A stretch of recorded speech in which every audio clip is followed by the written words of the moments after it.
If you're spending anything less than $1,500 on a DAC, just buy the Schiit Mimir. Review done. Bye.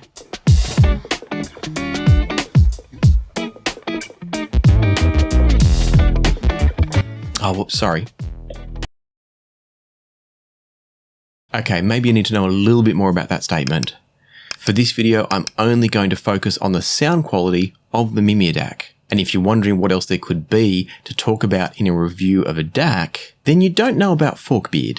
Not Svein Forkbeard the Viking, just Forkbeard. This little red duvalacky that plugs into Schiit and does stuff. I'll do a whole video about it once the Forkbeard app arrives on Android, because my old Apple devices aren't currently compatible with Norwegian Kings from the 900s. However, you might want to know that adding one of these Forkbeard modules to a Mimir DAC opens up features like volume control, allowing what's essentially a pretty basic and simple DAC to now become a DAC and preamp. Not only that, but it also unlocks EQ capabilities and remote control via a smartphone, if it's an Apple for the time being. And so I will get to that, and I'm very excited by the possibilities that Forkbeard opens up. For now though, let's talk just about the Mimir with no extras. This is a $299 DAC from Schiit Audio, or if you prefer silver things, this is a $319 DAC. It also uses Schiit Audio's new mesh decoding technology to take the digital audio signal from a file on your computer or from your streaming service and turn it into the analog signal that your amplifier can work with.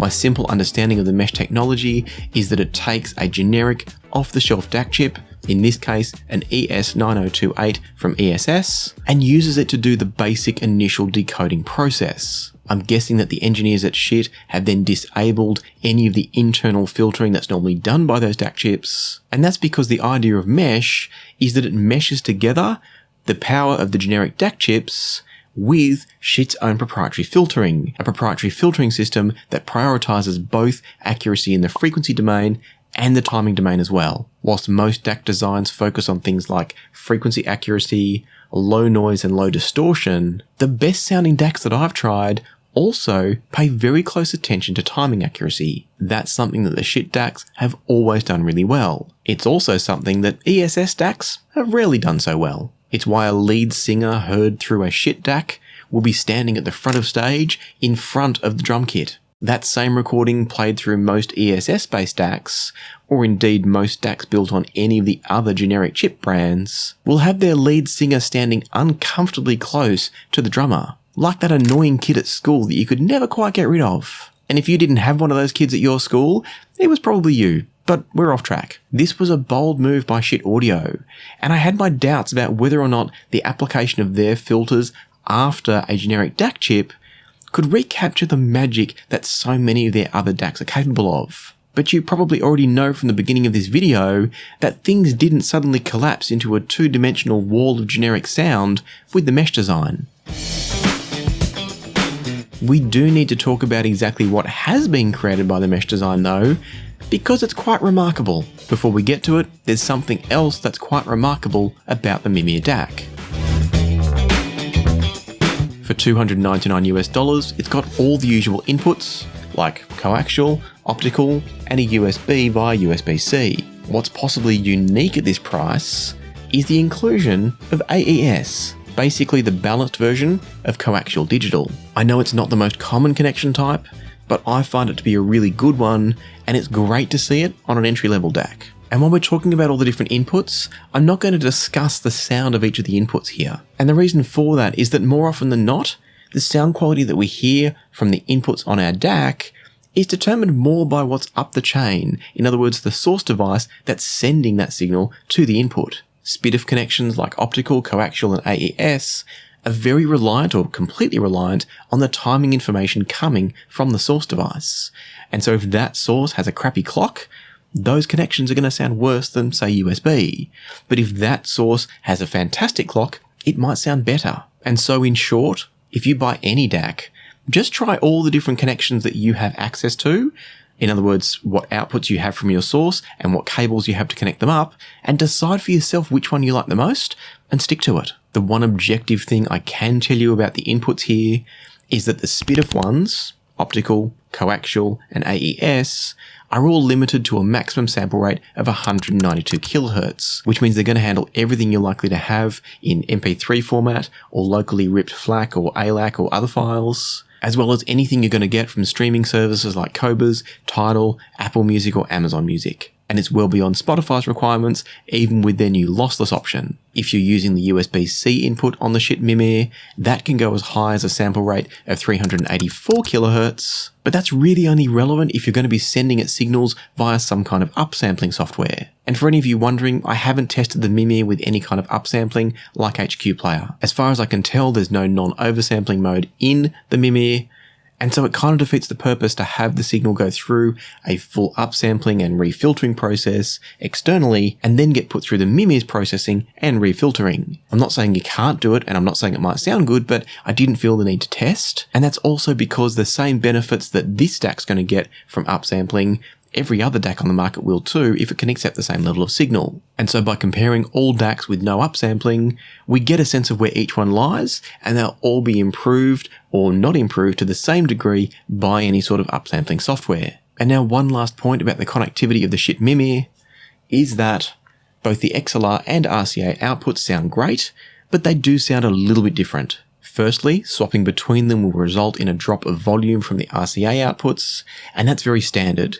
The standard line output level of RCA is half the voltage of what comes out of XLR, so XLR should always be louder. It's very important to know that and remember that if you're ever comparing these for yourself, because you need to match the volumes or things will sound quite different. And once matched, what you'll hear is that the XLR outputs have a slightly wider sense of sound staging, whereas the RCA obviously get a little bit narrower, and as a result tend to kind of focus the central image more and get a bit more sense of weight in that central image too. It's not a case of one being better or worse, so much as them being different, but I think most people will probably favour the XLR outputs from the Mimir. Just quickly before we get to the detailed discussion of sound quality on the Mimir DAC, if you're using a Mimir or thinking about using a Mimir to set up a headphone listening system, then you're going to want to know about the discount available to you from Deconi Audio. If you're running headphones, you might need cables to attach to your headphone amplifier, maybe you need new headphone pads, maybe you're an IEM user and you need IEM ear tips. If you need any of those sorts of accessories to improve the comfort or the sound of your gear, or just the convenience of having less cable clutter around, then you need to check out the product on Deconi Audio's website. And on top of that, thanks to Deconi Audio being a sponsor of this video, you can also get 10% off anything and everything you buy. All you need to do is go to deconiaudio.com, choose the various accessories and general head-fi improvements that you might need, and then use the code PassionForSound10 at the checkout to enjoy 10% off anything and everything you purchased. And you can use it over and over again, so go back next time and get another 10% off then too. So thank you to Deconi Audio for their support of this channel, and more importantly, for giving you discounts on your next headphone or earphone-based purchase. And now let's get back to talking about the sound performance of the Schiit Mimir DAC. The Mimir is essentially Schiit's replacement for their Modi multi-bit DAC. And that means it sits clearly below the $799 Bifrost 2 in Schiit's DAC range. As I hooked both DACs, the Mimir and the Bifrost 2, up to the topping A900 headphone amp and preamp, I didn't pay attention to which input I used for which DAC. I had no idea which DAC was connected to input 1, and no idea which DAC was connected to input 3. I used my laptop as the source for this test, so I could run both DACs by grouping them in Roon, and then I could rapidly switch between them as I got to know their sounds. The input 3 DAC had a little bit more weight to the sound, and a bit more depth in the soundstage, and the differences weren't huge, but they were obvious. The other thing I noticed was a slightly less tangible feature to the sound. The input 3 DAC seemed more relaxed or more at ease. Comparatively, the input 1 DAC had more fatiguiness to its sound. Not a real word, I know. By now, I had clearly and easily worked out which DAC was which. The input 1 DAC had less separation of sounds and sounded flatter in the soundstage. It also had a slightly leaner sound overall, thanks to that touch of what I might call glare up top, or just that less refined overall sound. It was clear to me that input 1 was the cheaper DAC. It had all the hallmarks of a less refined, less polished design. Only, you already know where this is going. The Mimir DAC comfortably and easily beat the Bifrost 2 in this test. And we're talking about the current, most up-to-date version of the Bifrost 2, not the old one. I went back and listened some more because I didn't believe it. You could maybe convince me that the Bifrost 2 was delivering just a tiny bit more resolution or detail than the Mimir was, but it would have been a tough conversation. And even if it is a tiny bit more resolving, I would still choose to listen to the Mimir over the Bifrost 2. And so at this point it was clear that I didn't need to unbox the Modi multibit for this comparison. The Modi multibit was not even relevant here. What was more in question now was just how good was the Mimir, and what does that mean for the much more expensive, next level up, $1,599 Gungnir 2 DAC. With a difference of $1,300 here, this was a silly comparison, but then so was the Bifrost 2 at $800. The Gungnir 2, or Gumby, quickly convinced me that I wasn't suffering from audio hallucinations. The Gumby offered more depth and layering in the soundstage, and it also resolved more details and had a more nuanced overall sound. However, you could argue that the differences were far from $1,300 worth. Talk about diminishing returns. The Gungnir 2 does sound more lifelike and natural overall. It's clearly the better DAC in my opinion, but the Mimir was right behind it, like that annoying kid at school again. And so I'd established that there was a limit to the Mimir's performance, but I knew it was above the $800 Bifrost 2. I'd reviewed the LAiV micro DAC a bit earlier in the year, and I knew that its performance was also a little bit above the Bifrost 2. Was it better than the Mimir? That sounded stupid to ask, but at this point, I was honestly wondering.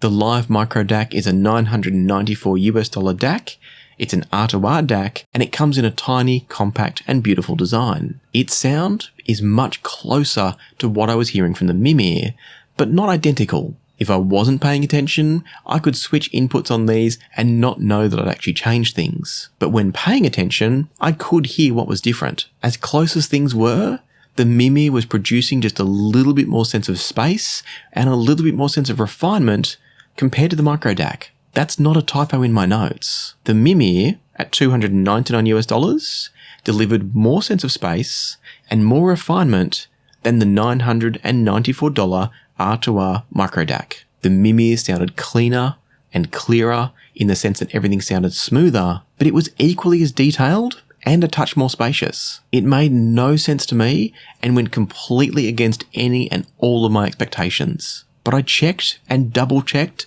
that I wasn't mixing something up somewhere. Now it is worth noting here that the laptop I was using for this is a very power efficient Snapdragon ARM design. Using a noisy and power hungry desktop computer might have produced a slightly different result. And that's particularly with the Bifrost 2 because it offers galvanic isolation to keep any noise out of the USB circuit, whereas the Mimir doesn't do that. But that's where we then come back to the conversation earlier about the different inputs. So long as you give the Mimir a nice clean input signal, it's the best DAC I've tried under $1,000 and probably up to the $1,599 Gungnir 2. And that doesn't mean that you need fancy source devices. As you've just heard here, a clean USB output from a power efficient laptop, a smartphone, a tablet or a streamer is going to work wonders with the Mimir. And so until such time as the Bifrost 2 gets its next update, as in hardware update, and gets even better, the Mimir is the DAC to buy under $1,000. I'll put a link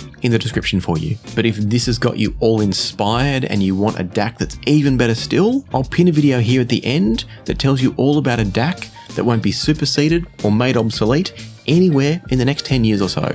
So watch that one next. But for now, a huge thanks to YouTube channel members, also to channel Patreon members, and of course to those of you who leave super thanks on videos like this one. And until next time, happy listening, be kind to each other, and I'll see you here again soon on Passion for Sound.